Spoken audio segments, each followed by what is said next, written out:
যেহেতু হাইস্কুল শিক্ষান্ত পৰীক্ষাত সমগ্ৰ ৰাজ্যৰ ভিতৰতে জিলাখনে দ্বিতীয়টো স্থান দখল কৰিবলৈ সক্ষম হৈছে আৰু এই দ্বিতীয়টো স্থান দখল কৰাৰ ক্ষেত্ৰত যিসমূহ শিক্ষা প্ৰতিষ্ঠানৰ বিশেষভাৱে অৰিহণা আছে তাৰ অন্যতম হৈছে শিৱসাগৰৰ শ্ৰী সুন্দৰমল মডাৰ্ণ স্কুল আৰু মোৰ সতীৰ্থ ভিডিঅ' জাৰ্নেলিষ্টক এখন বিশেষ ৰিজাল্ট শ্বীট মই দেখাবলৈ আহ্বান জনাম। ইতিমধ্যে 100% ৰিজাল্ট ফাৰ্ষ্ট ডিভিজনত আপোনাৰ 11গৰাকী ষ্টাৰ পাইছে, তাৰে 16গৰাকী, ফাৰ্ষ্ট ডিভিজন 66, ছেকেণ্ড ডিভিজন 2জন আৰু থাৰ্ড ডিভিজন নীল। এই যি সুন্দৰমল যি মডাৰ্ণ স্কুলত বিগত 21 বছৰ ধৰি তেওঁলোকৰ যি 100% ৰিজাল্টৰ যি ধাৰা সেই ধাৰা অব্যাহত ৰাখিছে। এইবাৰো তাৰ ব্যতিক্ৰম নহয়। পোনে পোনে মই এটা পৰিৱেশ মোৰ সতীৰ্থ ভিডিঅ' জাৰ্নেলিষ্টে দেখাইছে। অসম লাইভ 24-এ এই সময়খিনি আচলতে জীপাল কৰি ৰখাৰ চেষ্টা কৰিছে। জিলাখনে দ্বিতীয়টো স্থান দখল কৰিছে। মই কেইজনমান ছাত্ৰৰ ওচৰলৈ যাম। নাম কি, কিমান পাৰ্চেণ্টেজ, কি ডিভিজন পাছ কৰিছে? মোৰ নাম অমন খান। মই এবাৰ 87.16% পাই পেলি ফাৰ্ষ্ট ডিভিজন ডিষ্টিংশ্যন লৈ পেলি পাছ কৰিছোঁ।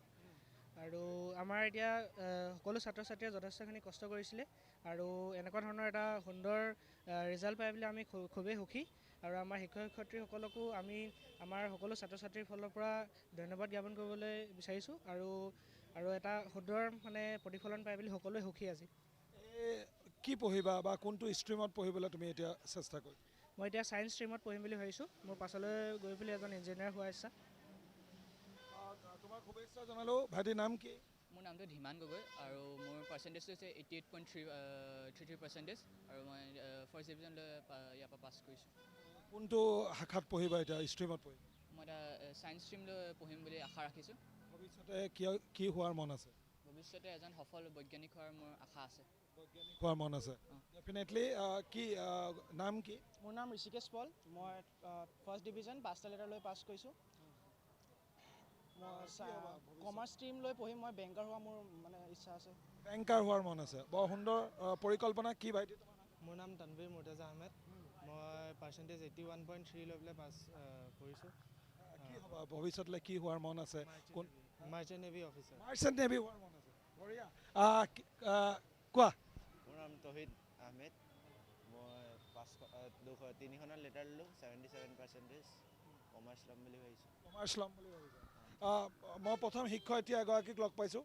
এইসকল যিসকল হাঁহি থকা মুখ বা তেওঁলোকে মাৰ্চেণ্ট নেভি হ'ম বুলি কৈছে, কোনোবাই বৈজ্ঞানিক হ'ম বুলি কৈছে, ক'ৰবাত নহয় ক'ৰবাত এই বীজটো ৰোপণ যেতিয়া কৰিছিলে মন আৰু মগজুত, আপোনালোকক আচলতে খনিকৰ বুলি ক'ব পাৰি।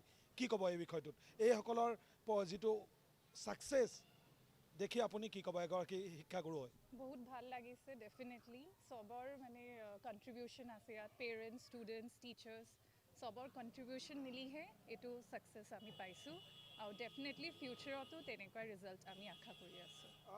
মোৰ সৌভাগ্য, মোৰ শিক্ষাগুৰু নগেন দাস ছাৰ এই বিদ্যালয়খনৰ এতিয়া মুৰব্বী।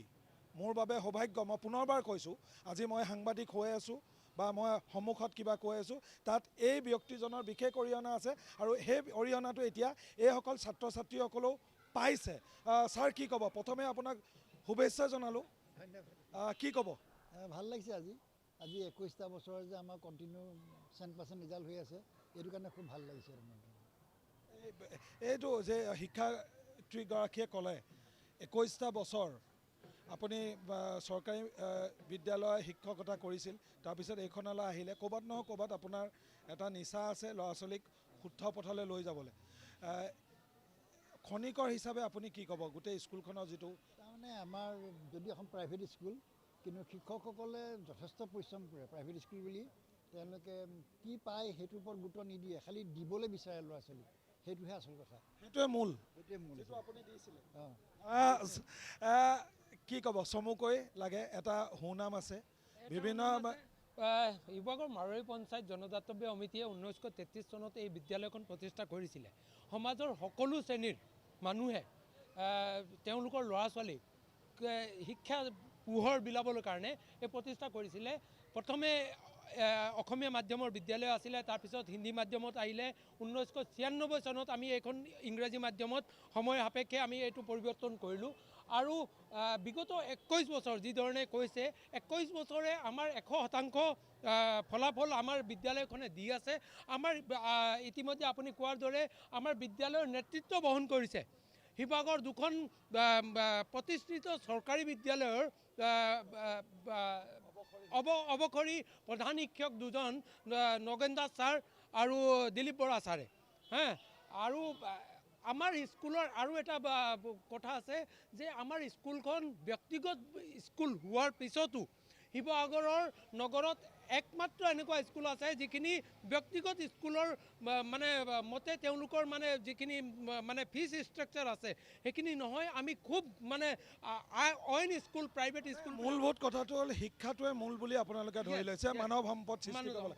আচলতে সুন্দৰমল যি মডাৰ্ণ স্কুল আছে এইসকল যি আজি ৰিজাল্ট পাইছে 21 বছৰ ধৰি পেলাই অৱধাৰিতভাৱে ধাৰাবাহিকভাৱে নীল কোনো ধৰণৰ ফলাফল অনুত্তীৰ্ণ হোৱাকৈ পাৰ কৰা এই যিটো ৰেকৰ্ড এইবাৰো অব্যাহত আছে। তেওঁলোকৰ মূলভূত যিটো লক্ষ্য যে জাতিটোৱে সঠিক মানৱ সম্পদ পাওক আৰু যাৰ প্ৰতিফলন ইতিমধ্যে যিগৰাকী অত্যন্ত ভাল ৰিজাল্ট কৰিছে তেওঁলোকে কৈছে, কোনোবাজনে কৈছে বৈজ্ঞানিক হ'ম, কোনোবাজনে কৈছে মাৰ্চেণ্ট নেভি হ'ম। তেনেহ'লে আপুনি স্তৰটো বুজি লওক তেওঁলোকৰ মন মগজুত কি ধৰণে আচলতে ৰোপণ কৰিছে এজন ভাল নাগৰিক হোৱাৰ বাবে। মই সুন্দৰমল স্কুলৰ যিটো পৰিৱেশ সেই দেখাব চেষ্টা কৰিছিলোঁ, ছাত্ৰ ছাত্ৰীসকলৰ মন্তব্য ল'বলৈ চেষ্টা কৰিছিলোঁ আৰু এই যিটো ফলাফলৰ যি মূল খনিকৰ যিসকল শিক্ষাগুৰুসকল আছে তেওঁলোকৰ মন্তব্য ল'ব চেষ্টা কৰিছিলোঁ। আৰু শিৱসাগৰত দ্বিতীয়টো স্থান সমগ্ৰ জিলাৰ ভিতৰত পোৱাৰ পাছত এতিয়া বহু শিক্ষা অনুষ্ঠানত এতিয়া আনন্দৰ বন্যা বোৱা পৰিলক্ষিত হৈছে।